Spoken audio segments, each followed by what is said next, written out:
Tracing the twists and turns in our family tree very often involves dusty vaults, dead ends and false leads. But we all carry a key that can unlock a history long lost to us. It's our DNA. 12 New Zealanders have had their DNA tested, and that's going to help them to solve old family mysteries, uncover ancient forebears, and even find a fortune or two. Stay tuned for a fascinating ride.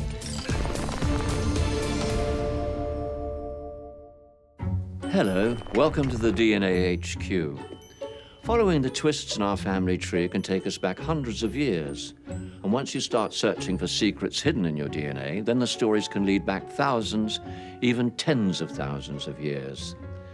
Actor Robbie and journalist Nadine Ross have submitted to a DNA test in a bid to discover what runs in their blood. And there's a tiger in this tale, and it's a real one. Amazing to find out what I thought might have been a family myth is actually reality, but it's grim. It's so grim. Ni hao pongyo. Nice to meet you. Nice to meet you. Yeah. The first thing I would say to my family about this, honestly, I'd say it blew my mind. Kind of emotional, actually. Robbie Mangasiva spent his younger years in Samoa, where his family's main form of entertainment was listening to their father tell stories. Perhaps some of them were true. We have his DNA results, and they'll help to clear up a mystery or two. But first, let's learn what Robbie knows about his ancestry. We lived in Samoa for probably 5 years. Two of us were born here in New Zealand. The first, myself, and the second eldest, Steve. And then we came back. So did a bit of growing up in the bush. I know very little about Mum's side of the family. She's quite fair. Speaking to Dad, years of talking to Dad, and Dad can go on a little bit. He seems to think that side of the family comes from Samoan royalty. I don't know, and this is why I'm here to find out, hopefully. Apparently in Samoa, I'm royalty.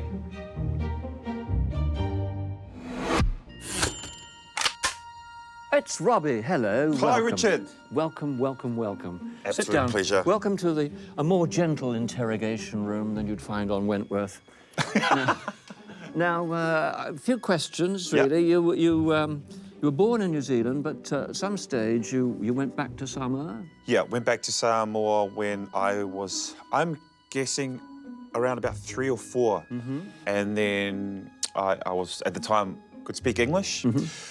And then the time I was in Samoa, I lost my English and was fluent in Samoan. And then when I came back in '82, I had to relearn English again. But yeah, time in Samoa, what I can remember of it was very simple. I know there's one issue that you're interested in. There's that you have some questions about your mother's ancestry that you'd like to be resolved. Yeah, because there's some of us that Mum is quite fair, you know, compared to Dad. Dad's a lot darker than Mum is. And I'm always fascinated whether there was any, I don't know, possibly European blood in her. OK. Right, we've got some of your results, and if we look at the screen over there, we'll be able to see them. And so you have 62% Southeast Asian markers and 36 Oceania. Here's one thing that's very interesting. You are the very first person that we've ever had with 0% European DNA. So that means your mother most certainly doesn't have any German or European ancestry whatsoever. No way, not possible. Yes! Yes! And there's another piece of information about your mother's ancestry, but you're going to have to wait for that until you're on the road. And in the meantime, I want you to take this, and I'll be in touch with you in about 24 hours. Have a wonderful journey. Thank you, Richard. Thank you for coming in. Well, Robbie does have royal blood, but the big surprise is how Robbie's great-great-grandfather became king, lost his crown, and then won it back again.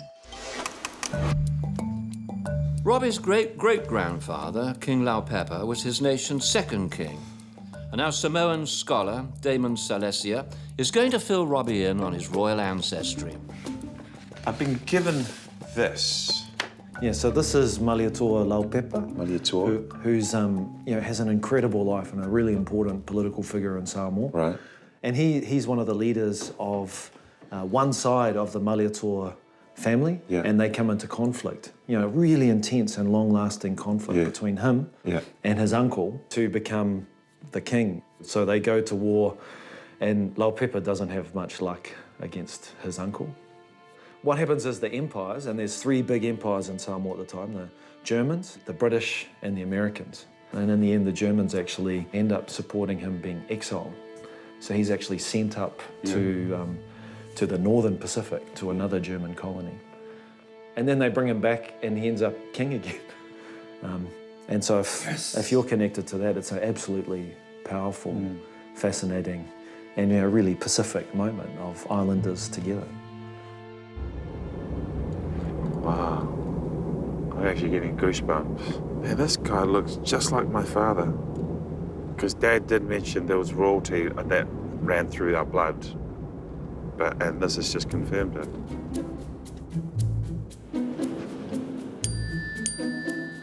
Robbie, King Laupepa's time in exile involved many, many months sailing with the Germans, and that seems to have spread his DNA about a bit. Now, you're going to meet your 3rd cousin, George, in rural Seattle. Wow. All right.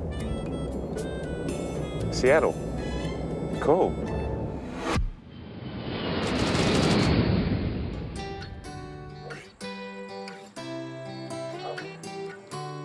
Hi, doggy. Howdy. How are you? I'm great. Is George here? I'm George. Hey, man. Robbie, nice to meet you, Nice man. to meet you. Wow, eh?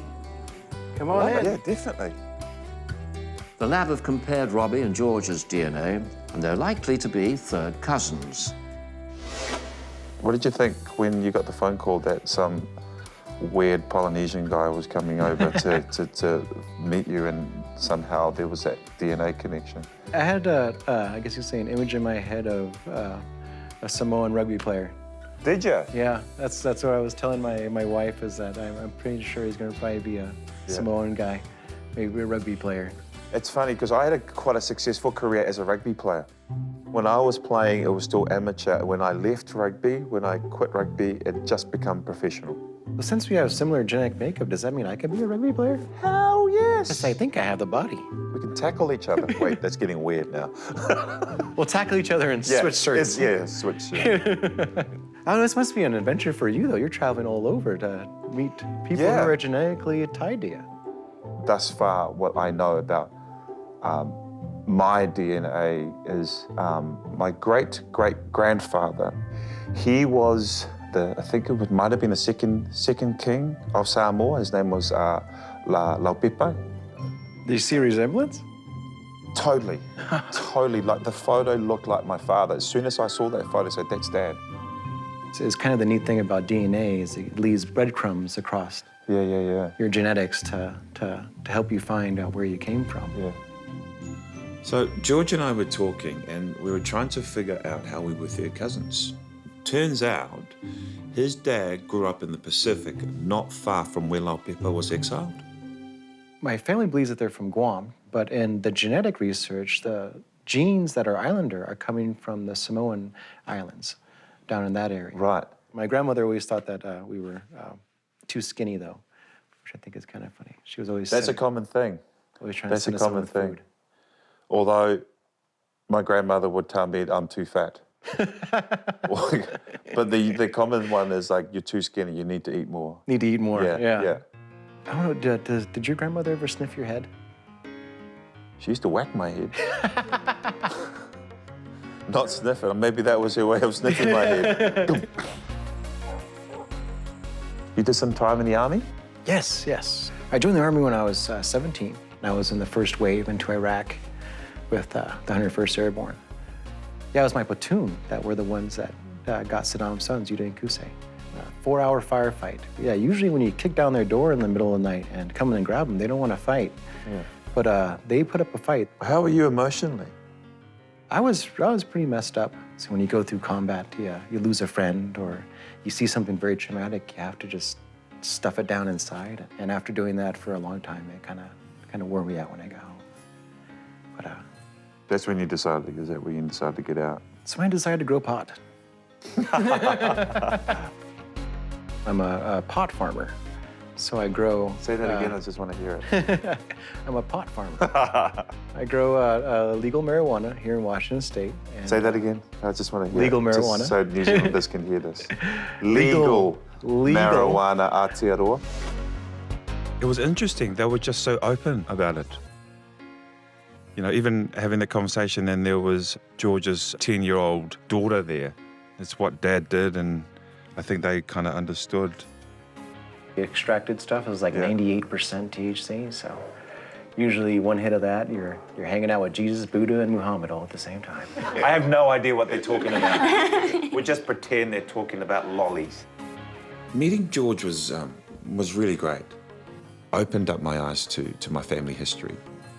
Learning about Laupepa and how his genes spread through to the Pacific, and how here in America makes me think about my dad's stories and how I wished I'd listened to them. Sorry, Pops.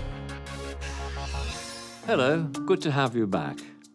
Now, for a long time, people have seen DNA testing as something that belongs to the criminal section of the nightly news.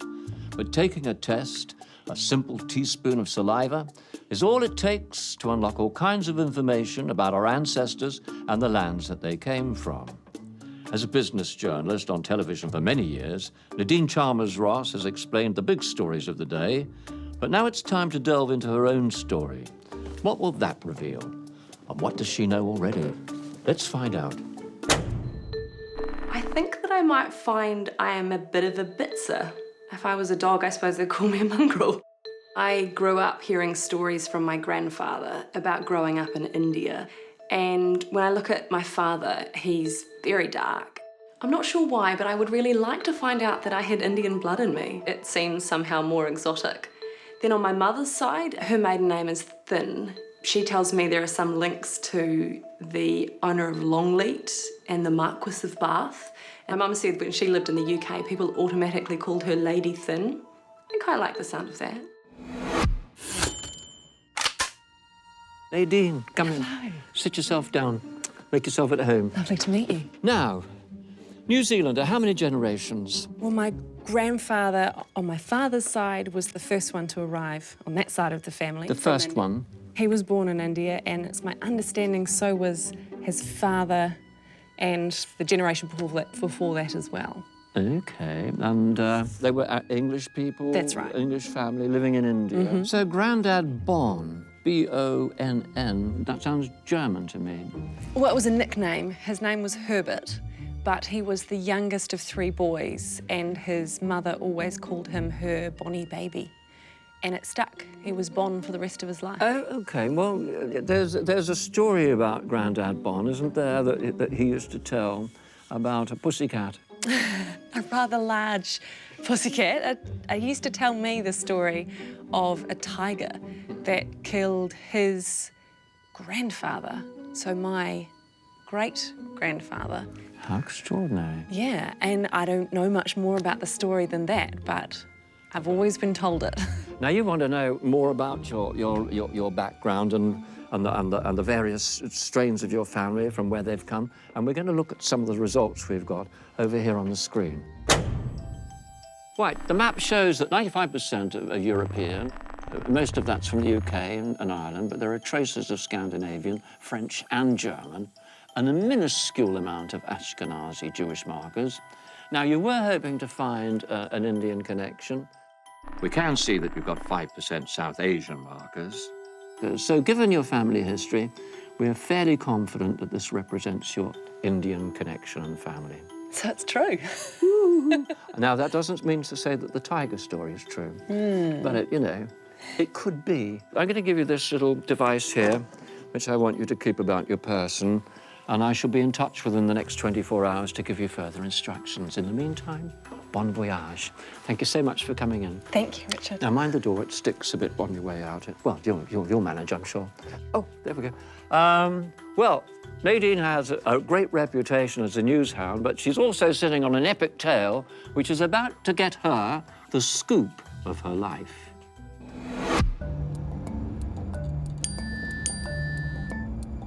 Nadine, we've found a photo that we'd like you to have a look at.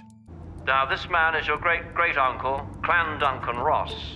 Now, I want you to take this photo to London, where we've arranged for you to meet another of Clan Duncan's relatives. And he holds the key to some very, very interesting family tales. Wow. So the Ross family is leading me to London. It's kind of eerie. This guy looks just like my dad. Strong family resemblance.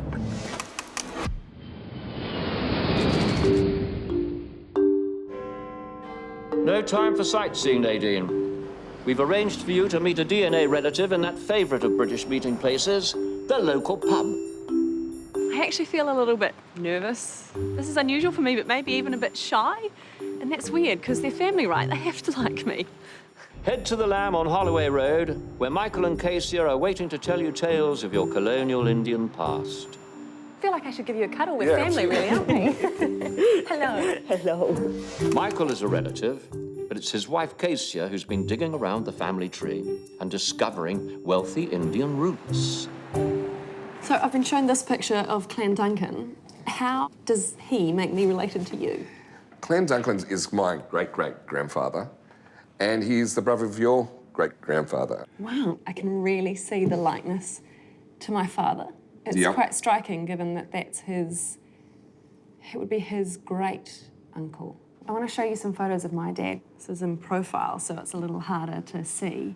Amazing, yeah. There's a lot of similarity there.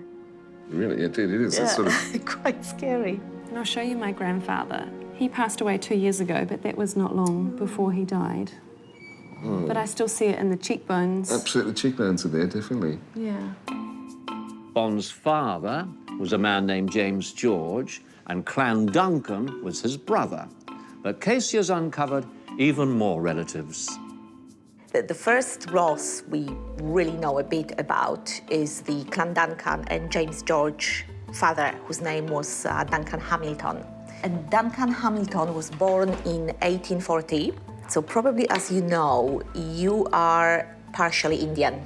Yeah. Yeah. What my theory is that Duncan Hamilton's mother, Anne, was Indian. It's fascinating because people have long asked me what my ethnic makeup was, and I've never been able to answer it definitively. So now I feel like I can say that I am part Indian, even if it's only a small amount.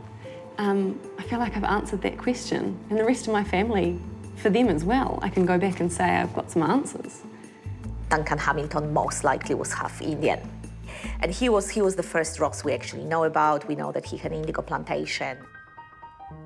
Just to kind of show you how affluent that family was, the oldest sister, she married a British baronet. She was really affluent, and they mixed with Maharajas, Indian Maharajas at the time. But I mean, they're quite affluent. They were part of the Raj. They really lived the life of Robbie. You can see pictures of their daily life. They went polo playing polo in Jaipur, elephant being bathed. They go on hunting trips with the elephants and stuff. Yeah. So on the beach, sunbathing, that's them on a day out, just enjoying their life. It was quite an amazing lifestyle.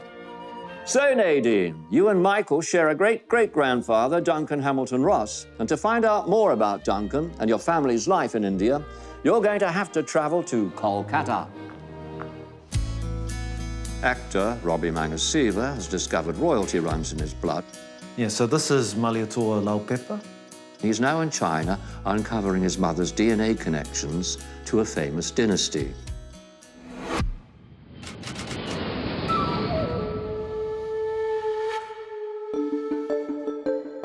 Can't believe I'm in China.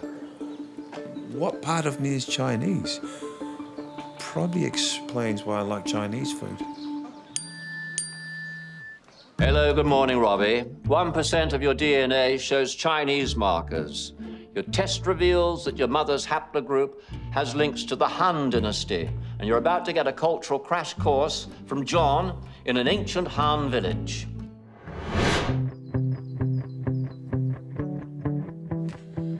You must be John? Yeah. Hi, John. 你好朋友 Ni hao pongyo. Nice to meet you. Nice to meet you. Yeah. This village, what's it called? And tell me a little bit of history about it. The village called 川底下.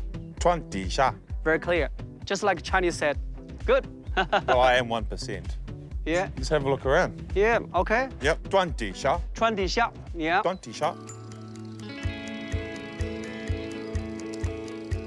How do I say in Chinese, how do I say my name is Robbie? Okay. I'm from New Zealand. So, my name is Robbie. 我是我是罗比. Robbie. Yeah. Robbie, we don't say Robbie, we say 罗比. Robbie. Yeah. 我是我是罗比. Robbie. 我是 I am. 我是我是 Robbie. 我是新西兰人。新西兰人。新西兰人. I'm from New Zealand. 新西兰人. Good. 新西兰, that's your country name. Yeah. New Zealand. Right. New Zealand, 新西兰. Yeah. Yeah. So, 我是 Robbie. Then, 我是新西兰人. 我是 Robbie. 我是新西兰人. 很好.很好.很好. 很好. Means that very good. You did a good job. So your Chinese is getting better. 谢谢 Longren. No. 谢谢 Robbie. 谢谢。我是我是 我是 Yeah, I am. 我是 Robbie. Yep. 我是谢谢 Longren. Great. You learn very fast. 你好，大爷。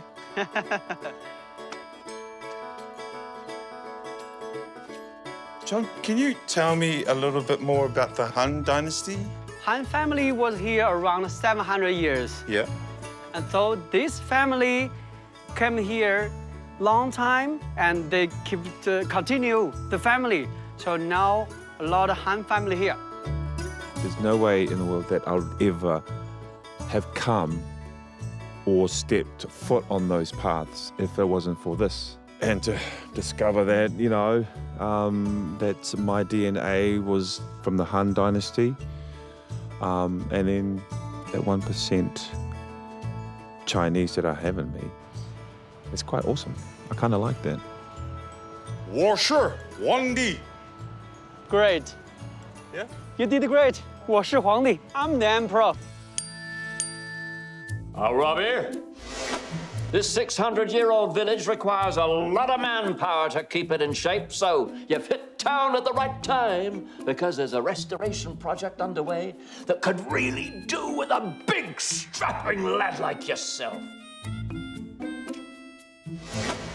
Hey! What I'm doing here is attacking a 600-year-old building. Just for your information, New Zealand. 600. Although this bit here doesn't seem like a 600, this looks like it's a recent thing. I can tell by the texture. See that? Now, if it was more than 600, I'd say probably 40 years ago that was put in there. Sheshe. Good night. Those workers, their faces were amazing. Just the contours, the lines, just from being out in the sun every day. Because their faces told a story. As corny as that may sound, you could tell those guys worked their asses off. And they were really friendly. Journalist Nadine Chalmers-Ross has had her suspicions about her Indian heritage confirmed. People have long asked me what my ethnic makeup was, so now I feel like I can say that I am part Indian. Our research has proved that Nadine's great-great-grandfather's mother was Indian and a native of Kolkata.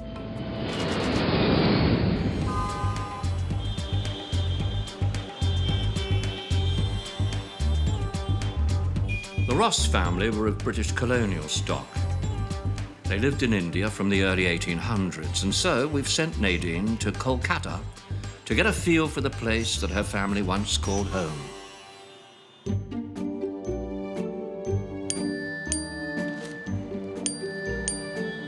Namaste, Nadine. We've discovered that your great-great-grandfather, Duncan Hamilton Ross, took a young bride from an orphanage. Her name was Addie. You might like to take a peek at their marriage certificate. So, the 21st of May, 1860, Duncan Hamilton Ross marries Annie Victoria Wilkinson.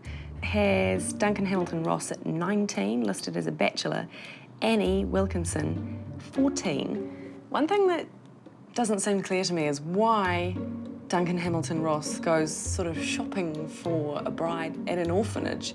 And I guess maybe it was the done thing to marry someone young, but why someone in such a vulnerable position? It just seems like an odd concept. Nadine, it's fair to question how your great-great-grandfather found his bride, but this type of match wasn't uncommon in the times of the Raj. Life was harsh, so romance wasn't necessarily a priority. And when Duncan did find Annie, he made a wonderful gesture of adopting her younger sister Mary so that they could stay together. And we've arranged for you to visit an orphanage to gain some perspective on Annie and Mary's early life.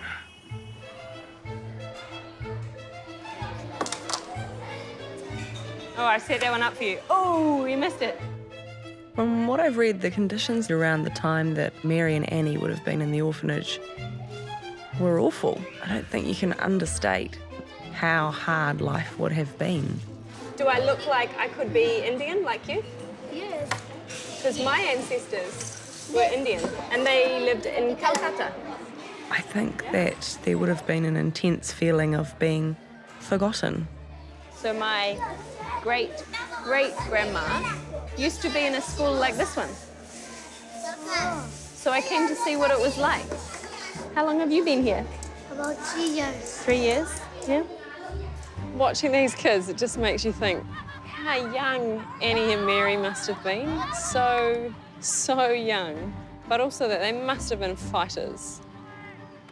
And I guess that's the thing, is the women in my history, they were made of tough stuff.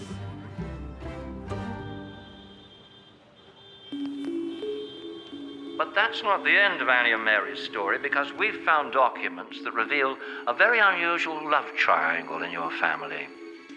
So, 1904, at the age of 57, Annie dies from cancer. And then later, the same year, Duncan marries her younger sister, Mary. Isn't that odd? Well, what actually sounds like a scandal is, in fact, a very complicated love story. Annie was a minx who ran off with possibly a wealthier man and left Mary to raise her infant son. Mary and Duncan went on to fall in love, and although they couldn't marry until Annie's death, they managed to have 8 children together. Oh, yes. One of whom was your great-great-grandfather, James George Ross.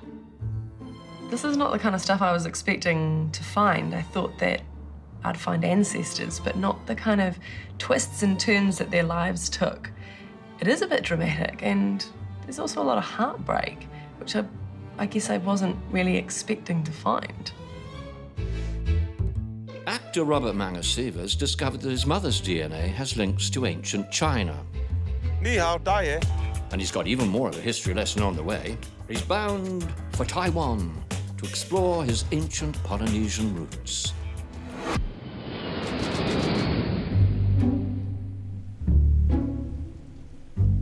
Well, Robbie, as you know, DNA evidence has proved beyond any doubt that Polynesian migration through all the Pacific Islands originated in the East. And it's time for you to get a taste of Taiwanese life so that you can see how similar these cultures are. Can you just ask if it's okay if I get in there and wash the watercress? I can wash the fish for her. I'm just going to wash the watercress, yeah. The traditional way the Taiwanese cooked, it reminded me more of doing a umu than anything else. I'll do it for you. This is how we do it back home. So you just want to evenly spread your fingers through the watercress like this. Just got to taste it, see if it's clean. No, it needs a little bit more. There you go. Another test, see if it's clean. Yep, no, it's ready to go. There we go. Robbie. Yeah, yeah. 来切片，这样。Oh, okay. 哎，然后这样呢，切。Okay. Okay then, cool. When I was growing up in Samoa, there was nothing there. So when we first got there, it was just basic living. I think it was just almost like a shed that we lived in. Good? They're good. Yeah. I got you. Hey, got you. There was no electricity. It hadn't come as far as where we were. And the cooking, Mum would be cooking outside on a fire. So it was very basic. And I think I'm thankful for that. I learned to appreciate a lot of things now. I think mainly due to that upbringing. Is it ready? Yeah, that's good. Oof, oof. Oh my God.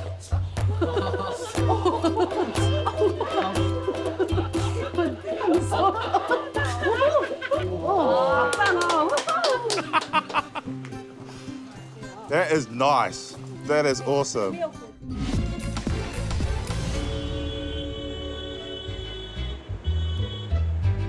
Journalist Nadine Chalmers-Ross's DNA journey has taken her to an orphanage in Kolkata. My great-great-grandma used to be in a school like this one. She's discovered her great-great-grandparents were Duncan Hamilton and Mary Ross.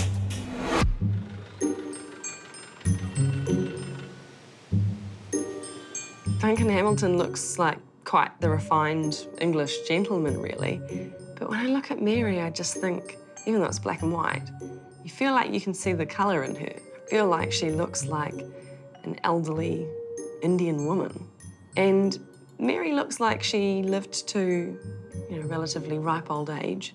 So maybe there's longevity in the genes.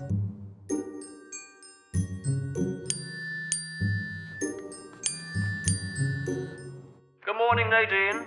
Your great-great-grandmother, Mary, had a rough start growing up in an orphanage, but she and her husband built an empire and lived lavishly. In 1880, they left Kolkata and established an indigo plantation. Now, you really need to see what this would have been like, so believe it or not, your next stop is an old plantation. Indigo was a very popular clothes dye in the 1800s, and it came from a plant with the very same name. Those that farmed it made quite a bit of money. I'm trying to build a picture in my mind of what my ancestors might have lived like. Is it reasonable to think that, a grand place like this would have been how they lived? Absolutely.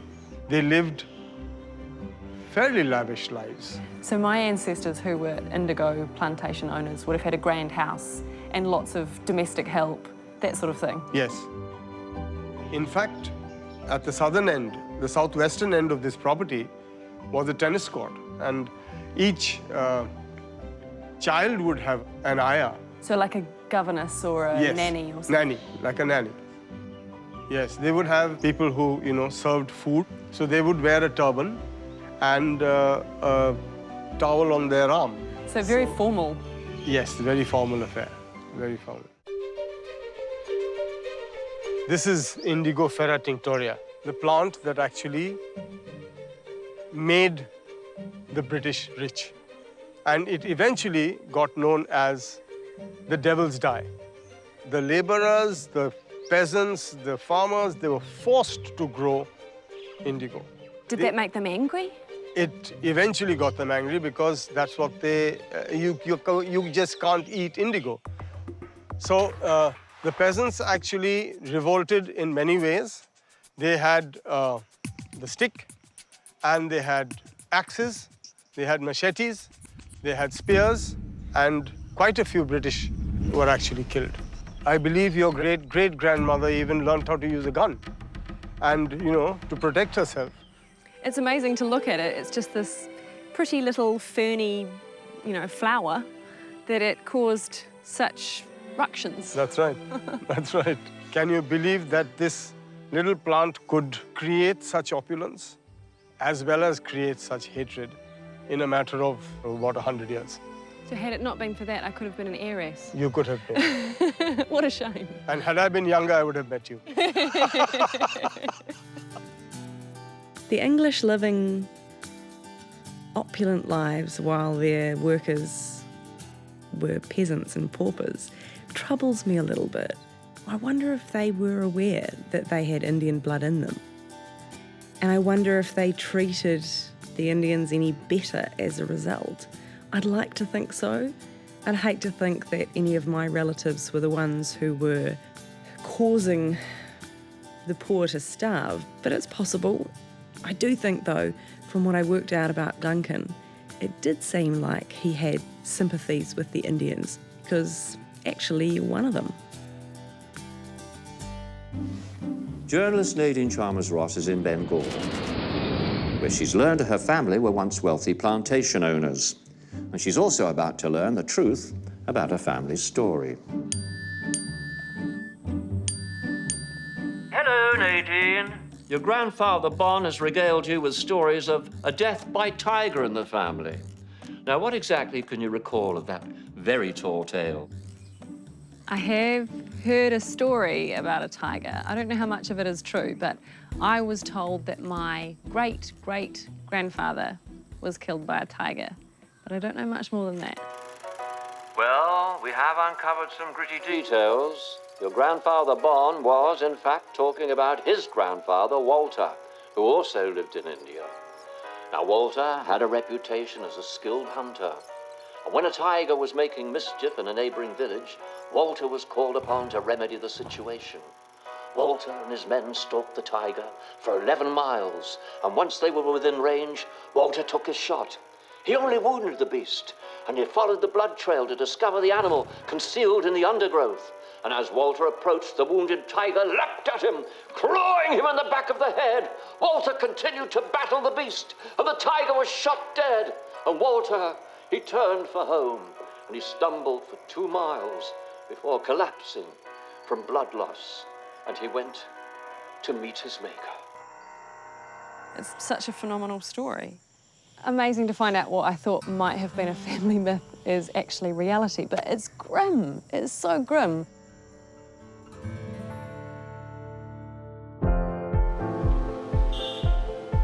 I decided to get my DNA tested purely because I was curious, and I've been told so many stories over the years that I wasn't really sure which of them were true and which might have been embellished or changed through the generations like Chinese whispers, and I thought the science can't lie, right? And I wanted to answer that question that I've always wondered about. Do I have Indian blood in me? And my granddad's not around to answer a lot of the questions that I had anymore. And no one else seemed to know the answers. So coming here to India, seeing some of the things he would have seen, made me feel quite connected to him, and I think he would have liked that I was curious to find out where he came from and where I come from.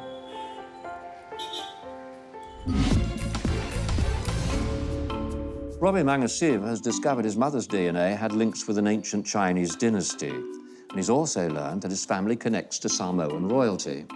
But that's the end of the royal tour, because now he's in Taiwan looking into the links that Polynesians have with the East.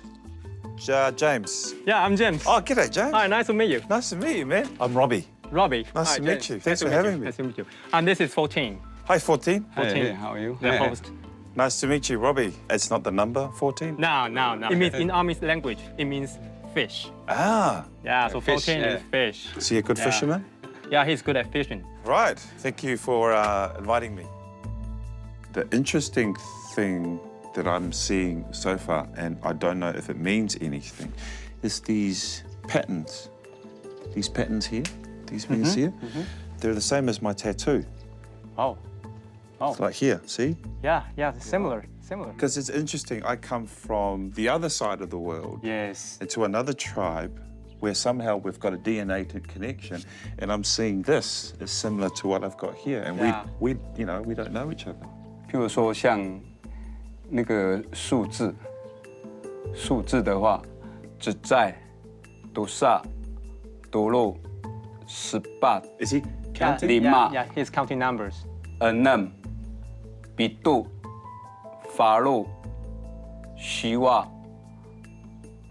10. This is in Samoan.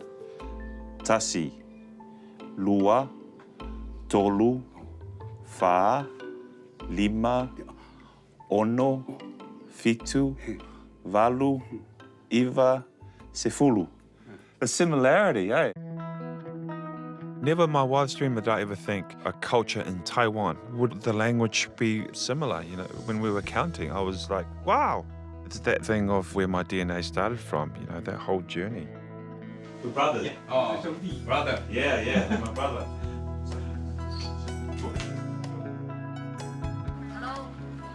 Hi. How are you? Good? Hi. Good.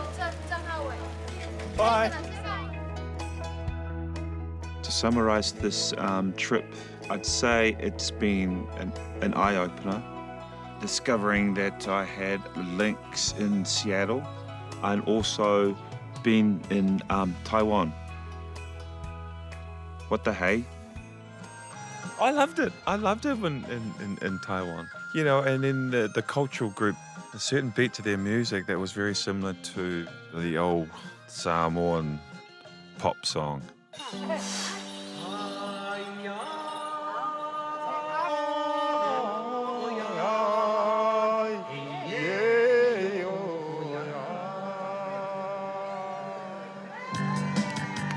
It's funny because as soon as I saw it, I know that beat. I know that. It reminded me also of the uncles and aunties after a few drinks. You know, no means yes. And just dragging you up there and just going for it. It was very similar.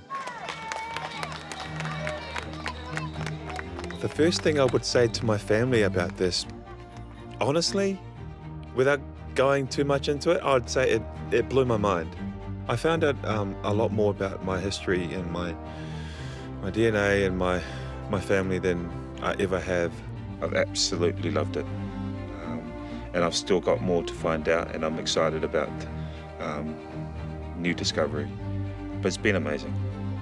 Absolutely amazing. Our DNA contains tiny hints that tell us how our forebears traveled.